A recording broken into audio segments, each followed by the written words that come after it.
Assalamualaikum warahmatullahi wabarakatuh. Selamat pagi, salam sejahtera untuk kita semua. Yang saya hormati Bapak Kepala SMP Negeri 22 Malang, yang saya hormati Bapak Ibu Wali kelas 8 dan kelas 9 SMP Negeri 22 Malang, serta Bapak Ibu orang tua siswa kelas 8 dan kelas 9. Pertama-tama marilah kita panjatkan puja dan puji syukur atas kehadiran Allah Subhanahu wa taala, karena sampai pada detik ini kita masih diberi kesempatan untuk dapat berkumpul kembali di ruangan sekolah kita yang tercinta ini dalam keadaan sehat walafiat. Bapak Ibu orang tua siswa yang berbahagia, tidak terasa setahun sudah berlalu sehingga saat ini anak-anak kita berada dalam jenjang lebih tinggi daripada tahun sebelumnya. Akan tetapi untuk tahun ini ada beberapa hal yang membuat kondisi berbeda. Yang jelas untuk tahun ini sekolah tidak dapat melaksanakan pembelajaran dengan cara bertatap muka langsung antara guru dan siswa. Namun hal itu tidak menyurutkan semangat Bapak Ibu guru dalam melayani putra-putri Bapak Ibu semua.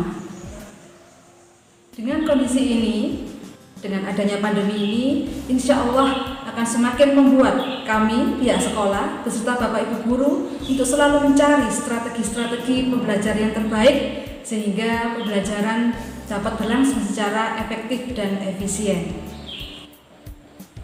Berdasarkan hal tersebut, maka hari ini kami mengundang Bapak Ibu semua untuk hadir di sekolah ini dalam rangka mari bersama kita bicarakan bagaimana pembelajaran yang efektif untuk semester ini.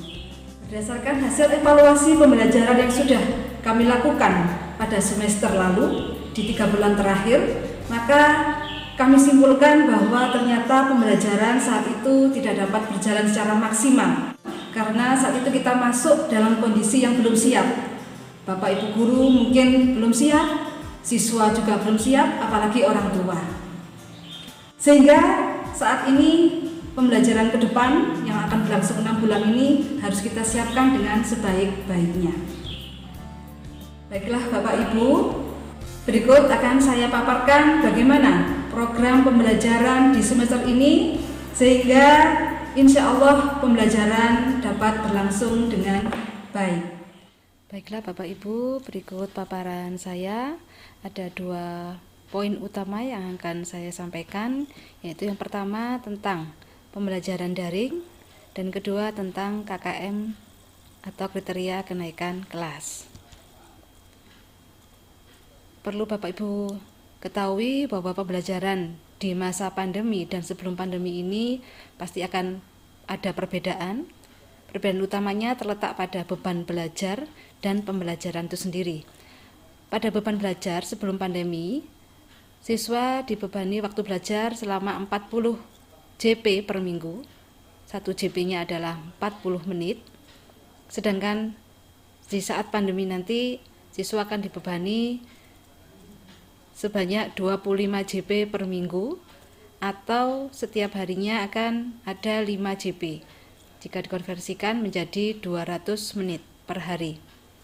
Untuk pembelajarannya sendiri sebelum pandemi, pembelajaran berlangsung di sekolah dengan menggunakan sistem tatap muka secara langsung, sedangkan saat pandemi nanti belajarnya dengan menggunakan sistem belajar jarak jauh atau belajar dari rumah.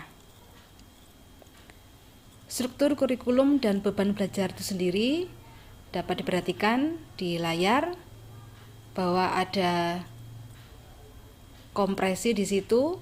Misalnya seperti agama yang sebelumnya 3 JP per minggu, pada saat daring nanti atau pembelajaran jarak jauh menjadi 2 JP per minggu. Begitu juga untuk PKN, Bahasa Indonesia, dan matpel yang lainnya.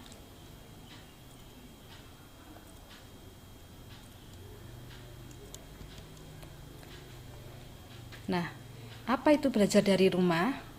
Jadi belajar dari rumah itu berarti siswa belajar dari rumah masing-masing, tidak datang ke sekolah. Dan metode utama belajar dari rumah ini yaitu belajar dalam jaringan. Jika ada metode utama, berarti nanti akan ada metode lainnya.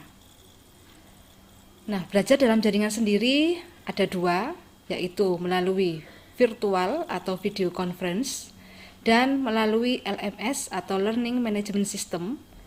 Dan sekolah kita menggunakan aplikasi Google Classroom untuk LMS-nya. Contoh dari pembelajaran virtual adalah seperti ini. Jadi guru dan siswa langsung bertemu, bertatap muka dengan menggunakan video conference seperti ini. Sedangkan ini adalah penampakan dari Google Classroom. Jadi setiap kelas, nah ini ada kelas 7B, ada kelas 7A, kelas 9D, dan kelas 9E. Ini adalah penampakan Google Classroom di guru masing-masing. Sedangkan nanti apabila Google Classroom ini diaplikasikan di gadget orang tua atau gadgetnya siswa, itu berarti satu siswa hanya ada satu kelas saja.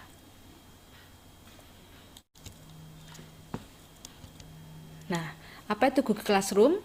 Google Classroom adalah aplikasi gratis yang disediakan Google untuk membantu para guru dalam proses belajar mengajar. Sehingga bentuk kelasnya adalah bentuk kelas maya atau non-fisik atau kelas virtual. Siapa saja anggota Google Classroom itu? Jadi satu Google Classroom akan diisi oleh wali kelas, kemudian guru pengajar sebanyak 11 matpel, guru BK dan BTIK, dan siswa sejumlah kurang lebih 32 orang. Ini berada dalam satu kelas. Kegiatan belajar melalui Google Classroom itu sendiri ada beberapa jenis. Yang pertama yaitu pemberian materi. Nah, pada pemberian materi ini menuntut siswa atau mungkin orang tua harus memiliki daya literasi yang tinggi, karena semua perintah-perintah di Google Classroom menggunakan teks. Jadi mungkin perlu dibiasakan kepada anak-anak untuk membaca teks, membaca perintah-perintah itu dengan baik sehingga dapat memahami. Selain itu, materinya juga dapat disampaikan melalui video atau PowerPoint. Kemudian yang kedua yaitu di Google Classroom nanti akan ada chat. Chatnya dapat berupa diskusi kelas, atau juga berupa konsultasi apabila anak-anak menemukan kesulitan belajar. Yang ketiga yaitu ada tugas di situ, baik tugas terstruktur maupun tugas tidak struktur, semua akan disampaikan guru dalam Google Classroom. Dan yang terakhir ada penilaian sikap, keterampilan, dan pengetahuan. Bapak Ibu guru dapat menilai sikap, misalnya melalui tanggung jawab siswa, kehadiran di kelas, bagaimana bahasa yang digunakan dalam chat, bagaimana kedisiplinan waktu dalam mengumpulkan tugas, dan lain sebagainya. Jadwal belajar sendiri setiap harinya yaitu dimulai pada pukul 08.00 hingga maksimal pukul 11.50. Kenapa jam belajarnya ini disamakan seperti ini? Ini untuk memastikan bahwa anak-anak pada jam-jam ini adalah kegiatannya adalah belajar. Kemudian jumlah matpel yang dipelajari setiap harinya ada 2 sampai 3 mata pelajaran. Untuk pembagian jadwal sendiri nanti akan menyusul. Teknik pembelajaran sendiri dalam menggunakan Google Classroom adalah yang pertama, siswa belajar sesuai jadwal pelajaran, baik waktu dan jenis matpelnya. Misalnya untuk pelajaran IPA hari Senin, jam pertama, dimulai pukul 08 sampai 10.00. Berarti pada waktu itu, anak-anak belajar mata pelajaran IPA. Kemudian ada pelayanan konsultasi belajar yang dilaksanakan selama durasi waktu belajar. Jadi misalnya pada hari Senin tadi, waktu atau jadwalnya adalah IPA, maka anak-anak misalnya mengalami kesulitan belajar IPA dapat dilakukan atau dapat dikonsultasikan pada durasi waktu itu. Kemudian jika ada tugas, pengumpulan tugas dilakukan pada hari itu. tapi dengan waktu pengumpulan sesuai dengan kesepakatan guru. Misalnya dikumpulkan maksimal jam 3 sore kah, atau jam 5 sore, atau bahkan jam 8 malam. Tergantung kesepakatan antara siswa dengan guru. Nah, berikut adalah SOP pembelajaran untuk menggunakan Google Classroom. Jadi yang pertama, guru dan siswa melakukan persiapan 10 menit sebelum pelajaran dimulai. Bahkan kalau perlu, orang tua mungkin perlu mengkondisikan anak-anak di rumah sebelum waktu ini. Misalnya, anak-anak sudah sarapan terlebih dahulu, ruangannya disiapkan yang baik, sehingga anak-anak secara fisik dan mental siap untuk belajar. Kalau perlu juga misalnya anak-anak perlu menggunakan seragam, sehingga suasananya betul-betul suasana untuk belajar. Kemudian siswa dan guru membuka aplikasi Google Classroom sesuai dengan jadwal. Misalnya jam 8, berarti dibuka jam 8. Selanjutnya, guru dapat memberikan materi yang di-share melalui Google Classroom tadi. Lalu siswa dapat melakukan konsultasi atau bertanya selama jam pembelajaran berlangsung. Dan yang perlu kami ketekankan di sini yaitu Bapak Ibu guru akan selalu online selama jadwal pelajarannya. Tapi untuk siswa, misalnya siswa sudah paham, sudah mengerti, dia tidak perlu selalu online. Dia dapat melakukan pertanyaan apabila menemukan kesulitan pada jam itu. Untuk penyelesaian tugas dilaksanakan pada hari itu dengan waktu pengumpulan sesuai kesepakatan dengan guru. Dan di akhir pelajaran, guru akan melakukan umpan balik dan memberikan nilai. Nah, ini yang paling penting yaitu mengenai peran orang tua dalam pembelajaran menggunakan Google Classroom. Yang pertama, orang tua berkoordinasi dengan guru untuk penugasan belajar. Jadi di grup kelas melalui grup WA nanti akan selalu ada komunikasi antara wali kelas dengan orang tua. Kemudian orang tua mendampingi dan memantau aktivitas belajar dalam kelas. Mungkin sesekali waktu Bapak Ibu orang tua perlu mengecek bagaimana kegiatan pembelajaran pada hari itu. Bisa dibuka di masing-masing mata pelajaran di dalam kelasnya.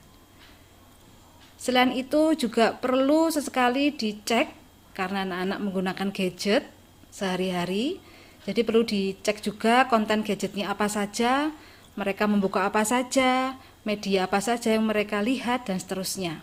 Ini semata-mata untuk membatasi supaya anak-anak tidak terlalu bebas dalam menggunakan gadget atau internet. Selanjutnya, orang tua membantu anak secara teknis dalam mengoperasikan aplikasi. Jadi misalnya anak kesulitan, nanti bisa dibantu oleh orang tua. Dan di dalam kelas nanti akan ada BTIK. Nah, Bapak Ibu guru BTIK inilah nanti yang akan memberikan konsultasi apabila ada kesulitan dalam mengoperasikan aplikasi. Bagaimana jika orang tua ternyata mengalami kesulitan dalam menggunakan Google Classroom atau mengalami kesulitan dalam pengaplikasian belajar jarak jauh ini? Nah, orang tua wajib menyampaikan semua kesulitan-kesulitannya melalui wali kelas. Misalnya kesulitan dalam mengoperasikan, nanti akan dibantu oleh guru BTIK, atau kesulitan dalam hal kuotanya, misalnya kuotanya tidak bisa terpenuhi, itu juga bisa menjadi kesulitan dan tolong disampaikan ke wali kelas sehingga akan ada solusi. Kalau memang terpaksa orang tua tidak dapat menyediakan gadget atau kuota misalnya, berarti nanti anak-anak dapat belajar secara offline dengan datang ke sekolah, tentu saja dengan kesepakatan terlebih dahulu dengan Bapak Ibu guru mata pelajaran, kemudian tugas-tugasnya akan dikerjakan secara offline. Jadi setiap kali ada kesulitan tolong segera disampaikan ke sekolah melalui wali kelas sehingga kita mengantisipasi supaya anak-anak tugas-tugasnya tidak menumpuk di kemudian hari. Nah, Bapak Ibu orang tua yang saya hormati, Keberhasilan pembelajaran daring ini kunci utamanya adalah disiplin.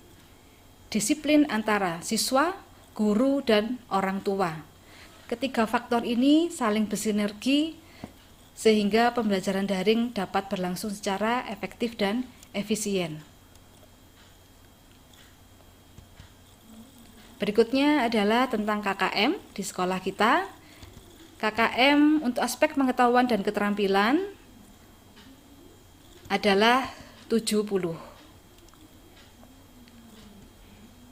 Nah, untuk pengolahan nilai rapot itu sendiri ada 3 aspek nanti akan dinilai. Yang pertama adalah aspek sikap.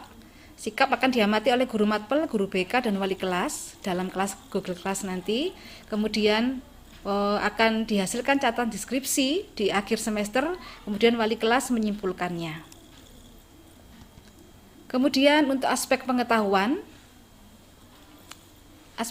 nanti diperoleh dari nilai penilaian harian atau PH, penilaian tengah semester atau PTS, dan penilaian akhir semester, sehingga akan diperoleh penilaian akhir dengan rumus seperti ini yang diberi tanda tulisan merah.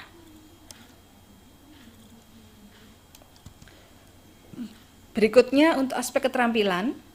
Aspek keterampilan nanti diperoleh melalui penilaian praktek, produk, dan proyek. Sehingga 3 nilai tadi akan dirata-rata untuk menjadi nilai akhir untuk aspek keterampilan. Kriteria kenaikan kelas tahun ini memang belum ditetapkan untuk tahun 2020-2021. Namun ini perlu kami sampaikan aspek kriteria kenaikan kelas di tahun 2019 dan 2020. Jadi ada 2 aspek akademis dan aspek non-akademis. Nah, ini aspek akademisnya, menyelesaikan seluruh program pembelajaran dalam 2 semester pada tahun pelajaran yang diikuti, dan yang kedua, tidak memiliki lebih dari 2 mata pelajaran yang masing-masing nilai kompetensi pengetahuan dan atau kompetensi keterampilannya di bawah KKM. Ini untuk aspeknya adalah aspek non-akademis, mencakup 3. Yang pertama, deskripsi sikap sekurang-kurangnya baik sesuai dengan kriteria yang ditetapkan oleh satuan pendidikan. Nilai sikap diperoleh dari catatan-catatan, pengamatan sikap, guru mata pelajaran selama 1 semester, yang kemudian akan disimpulkan oleh wali kelas di akhir semester. Yang kedua, nilai ekstrakurikuler pendidikan kepramukaan minimal baik. Jadi anak-anak wajib mengikuti ekstrakurikuler kepramukaan dan memperoleh nilai minimal baik. Yang ketiga, jumlah ketidakhadiran siswa tanpa keterangan atau ALPA dalam 1 tahun pelajaran, berarti semester 1 dan semester 2, maksimal 5% dari hari efektif, yaitu 15 hari. Berikut kami tampilkan contoh rapot, dan di contoh ini rapotnya memenuhi kriteria untuk naik kelas karena masih ada 2 matpel yang belum tuntas, jadi masih bisa naik kelas. Nah, ini contoh yang kedua juga sama, ada 2 matpel yang belum tuntas sehingga masih memenuhi kriteria naik kelas. Nah, ini contoh yang ketiga. Di sini ada 3 matpel yang belum tuntas sehingga tidak memenuhi kriteria naik kelas. Nah, baiklah Bapak Ibu, sampailah saya di akhir paparan. Di sini ada semacam kata-kata bijak, motivasi untuk kita sebagai orang tua. Anak adalah titipan Tuhan. Mari jaga mereka hingga menjadi orang yang baik dan berguna. Jadi insya Allah Bapak Ibu, dengan memberikan dukungan kita kepada anak-anak kita saat ini, di masa dia mencari ilmu, akan mengantarkan anak-anak kita menuju keberhasilan cita-citanya yang mulia. Semoga Allah senantiasa memberikan kita kekuatan dan kesabaran dalam mendidik putra-putri kita semua. Terima kasih. Bapak Ibu orang tua yang berbahagia, demikian paparan dari saya. Semoga paparan tadi dapat dipahami bersama dan dapat dilaksanakan dengan sebaik-baiknya. Saya mohon maaf apabila ada sesuatu yang kurang berkenan dalam penyampaian tadi. Terima kasih. Wassalamualaikum warahmatullahi wabarakatuh.